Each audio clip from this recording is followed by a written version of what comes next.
Yo, what's going on, y'all? It's Campbell Breaker 99. I'm back with another quick video. All right, y'all, back with our post-fight analysis for the boxing match last night between Ryan Garcia and Luke Campbell.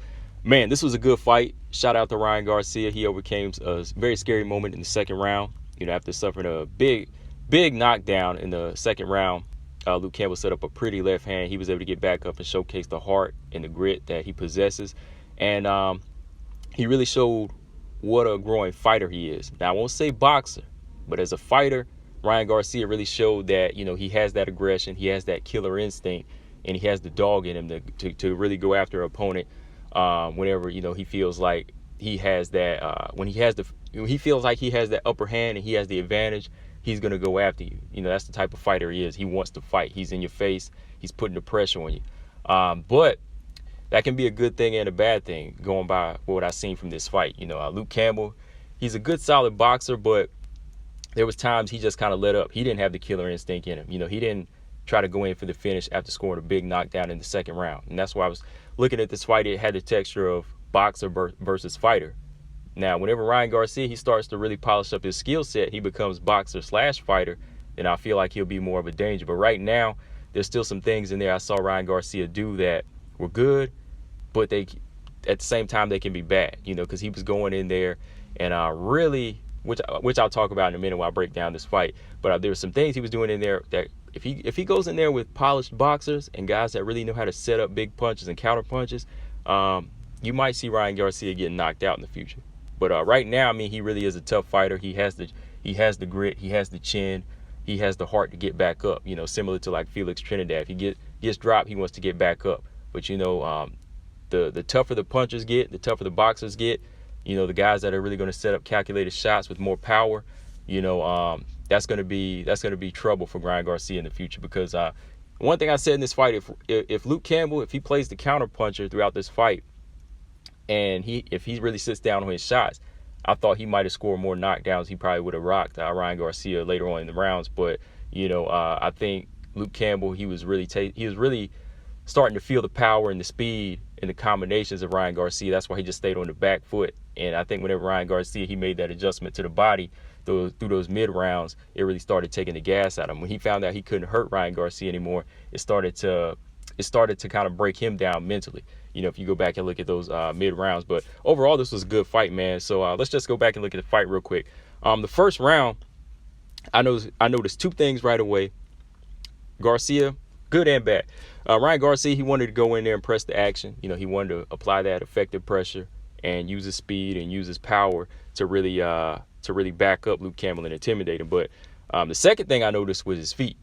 The footwork of Ryan Garcia, it was almost non-existent. He wasn't really setting up his power punches the correct way in this fight. Because if you notice, Luke Campbell, he's a southpaw, and Ryan Garcia is an orthodox fighter. In this whole fight, he had his lead foot on the inside of Luke Campbell, which is a no-no whenever you're fighting a southpaw. Because when you have your lead foot, when an orthodox fighter has his lead foot on the inside of a southpaw, you're squared up. You're squared up for their power shots.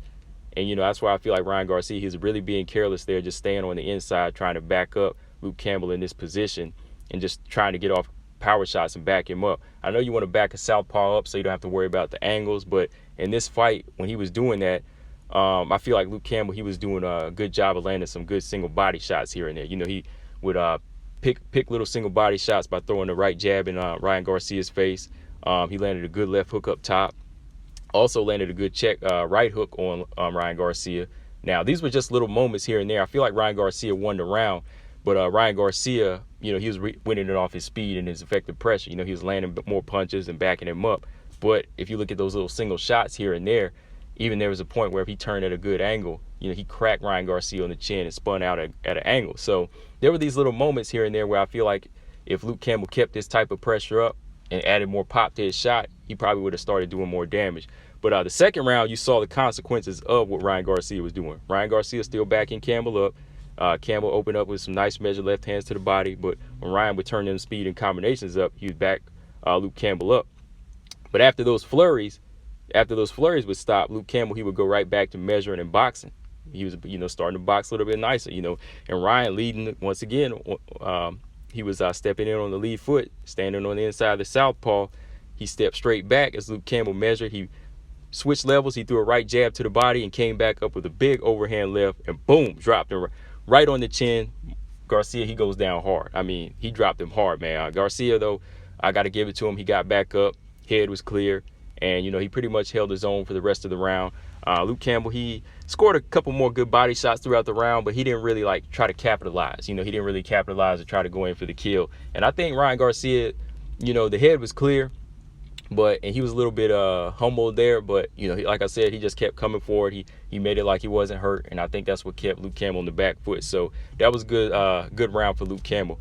Third round, Garcia, not even hurt, started walking Campbell down, still on the inside of the southpaw power zone, though. And the thing that's saving him is his speed and his power and his ability to back him up. And Campbell landed some good counters, like the straight left hand. He landed a few here and there and knocked Garcia's head back. But what I liked in this round was Garcia, he started digging to the body a little bit more. He started digging to the body behind that pressure. The next few rounds, I got to give to Ryan. Ryan was just in there trying to fight. Ryan, he was just in there trying to fight. And even after that knockdown, it kind of I think the knockdown kind of woke up something in him, which to me, it was a good thing and a bad thing. Good because he was showing heart and he was trying to land some good power shots. But the bad thing is he was still getting caught by the boxing Luke Campbell. He was still getting caught. Good thing, though, Luke Campbell didn't really have any sting on his shots, because if he did, he probably would have dropped Ryan Garcia again or really hurt him, because even though he was backing up Luke Campbell was still landing that good check right hook here and there and some good straight left hands, knocking Garcia's head back. But again, Garcia, whenever he would measure the distance, whenever Luke Campbell measured the distance and land a few good shots, Garcia, he would go right back to taking over and backing him up and really trying to fight him.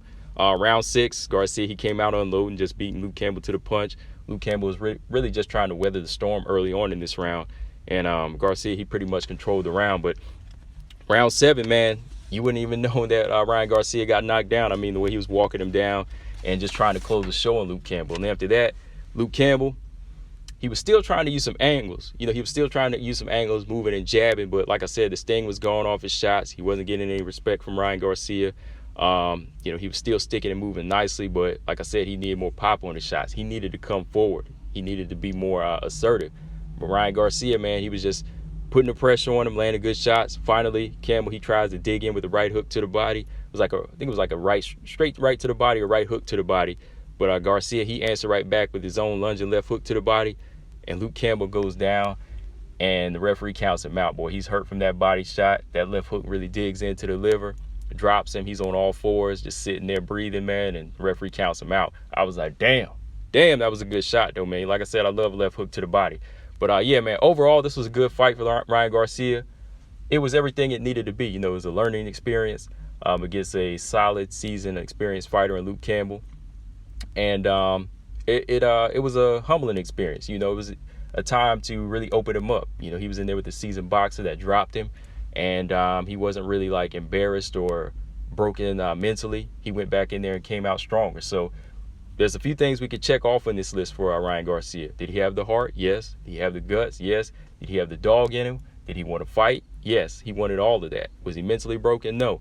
The couple of things that we still need to see out of him are a good jab, better footwork, and better defense. So we had all the raw talent in this fight from Ryan Garcia. He showed all of that, but we still need to see more skill set. We need to see more ring IQ out of Ryan Garcia before we put him in there with more, calculated punches and, better boxers, better technicians. So, yeah, Ryan Garcia definitely has those raw materials like, natural speed and power in the go-get-him attitude to want to fight. He has all of that. But, yeah, still got to work on the head movement. He's still straight up and down. The hands are fast, but, the head movement needs to be there, too. The legs need to be there, too. He kind of likes to walk opponents down too much, and, he can walk into big shots. But my main thing, man, was the feet in this fight, the footwork. I watched his feet probably, the whole fight, because I was wondering, I was just looking. I was like, okay, he's trying to put the pressure on him. But then when I looked down, I was like, whoa, first round, he's right in the power zone of Luke Campbell. And then I was like, Luke Campbell's going to catch him eventually. I thought it'd be the mid rounds, but boom, he caught him in the second round. I was like, wow. I was like, yeah, man. so many little things he needs to work on as far as skill set, you know, especially when he's fighting southpaws. I know they said something like he hadn't fought a southpaw in maybe like 3 years, but you know, hey, they knew they were fighting one on Saturday night, so they needed to go back and watch tapes on how you fight a southpaw, man, because yeah, Tank Davis Tank Davis is a name he called out. And after I saw this knockdown, after I saw this fight, yeah, he can fight, but Tank, he can fight and box. You know, Tank, he can fight and box. So yeah, you don't want to stand on the inside of the power zone of a guy like Tank. So they got to work. They got a lot of work cut out ahead of him, man, because I know that if he fights Tank in his next fight, he's still going to be used to trying to step on the inside like that, which is something I'll talk about in another video. When he tries to step on the inside like that, Tank's left hand is going to spell night-night. That's all I can say. But yeah, man, that's all I got on this, guys. Let me know in the comment section what y'all thought of the fight. Who do you want to see Ryan Garcia face from here next? As for Luke Campbell, I don't know if he'll be fighting any more elite fights from here. We'll see. Let me know in the comment section what y'all think, man. Combo Breaker 99. I'm out. Subscribe. Peace.